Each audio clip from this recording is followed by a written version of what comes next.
बहुत समय पहले की बात है। एक छोटे से गांव के पास एक घना जंगल था। उस जंगल में लोग कम ही जाते थे, क्योंकि वहां रात के समय अजीब सी आवाजें आती थीं और कभी-कभी तो वहां से अजीब आकृतियां भी देखी जाती थीं। गांव वाले कहते थे कि उस जंगल में दो भूत रहते हैं, एक भूत और एक भूतनी, जिनकी प्रेम कहानी सैकड़ों साल पुरानी है। यह कहानी उस समय की है जब यह जंगल पूरी तरह से हरा भरा था और लोग बिना डर के जंगल में घूमा करते थे। एक दिन गांव के एक लड़के, वीरू, ने सुना कि जंगल में भूत भूतनी का एक जोड़ा रहता है जो किसी कारणवश वहां फंसा हुआ है। वीरू एक साहसी लड़का था और उसे इन रहस्यमय घटनाओं के बारे में और अधिक जानने की इच्छा थी। उसने तय किया कि वह जंगल में जाएगा और भूत भूतनी के बारे में सच्चाई जानेगा। वीरू ने एक सुबह जल्दी उठकर जंगल की ओर अपना कदम बढ़ाया। उसके मन में डर था, लेकिन उसकी जिज्ञासा कहीं ज्यादा भारी थी। जैसे जैसे वह जंगल के अंदर गहरे घुसता गया, वैसे वैसे हवा भी ठंडी और अजीब महसूस होने लगी।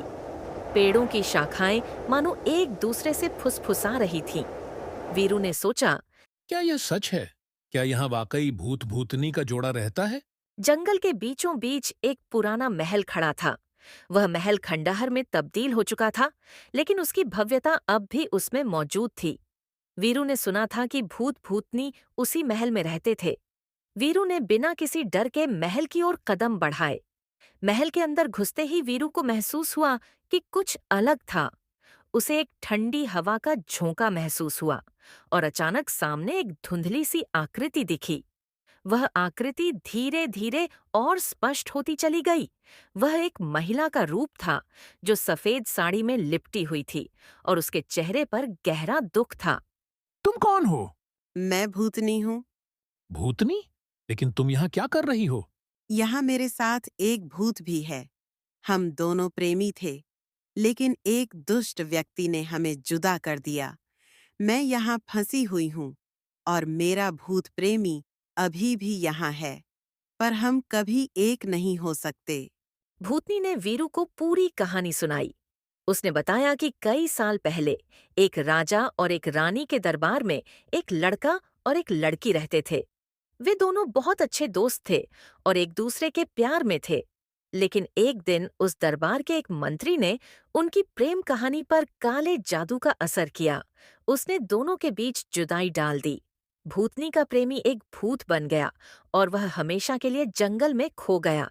तुम दोनों को फिर से मिलाने के लिए मुझे क्या करना होगा?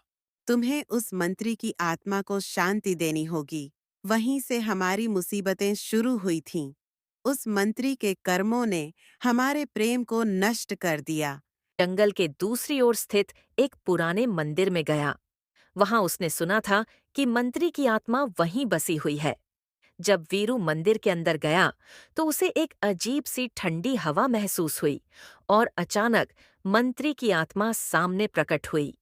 तुम कौन हो जो मेरे शांति के विश्राम को बाधित कर रहे हो? मैं वीरू हूँ। मैं यहाँ तुम्हारी आत्मा को शांति देने आया हूँ, ताकि तुम्हारे कर्मों का प्रभाव मिट सके और दो प्रेमी फिर से मिल सकें। तुम बहुत साहसी हो, लेकिन मेरे किए गए कर्मों को शांति देना इतना आसान नहीं है। मैं जानता हूँ कि यह आसान नहीं होगा, लेकिन अगर तुम अपनी गलतियों का एहसास करोगे और अपने पापों की माफी मांगोगे, तो तुम्हारी आत्मा को शांति मिलेगी। मंत्री की आत्मा ने कुछ देर सोचने के बाद अपनी गलतियों का स्वीकार किया और वीरू से माफी मांगी। तभी एक रोशनी का स्तंभ प्रकट हुआ और मंत्री की आत्मा को शांति मिल गई। जब वीरू ने मंत्री की आत्मा को शांति दी, तो भूतनी महल में वापस आई। उसकी आंखों में आंसू थे, लेकिन अब वे खुशी के आंसू थे। धन्यवाद वीरू, तुमने हमारा मिलन संभव कर दिया। अब हम दोनों हमेशा के लिए एक हो सकते हैं। दोनों की आत्माएं एक हो गईं और महल में एक अद्भुत रोशनी फैल गई।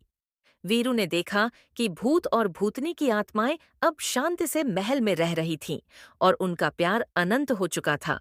वीरू ने समझा कि सच्चा प्रेम कभी खत्म नहीं होता और अगर सच्चे दिल से प्रयास किया जाए तो हर समस्या का समाधान हो सकता है।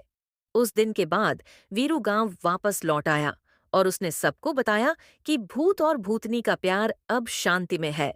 जंगल अब फिर से हरा भरा था और लोग फिर से वहां बिना डर के जाते थे।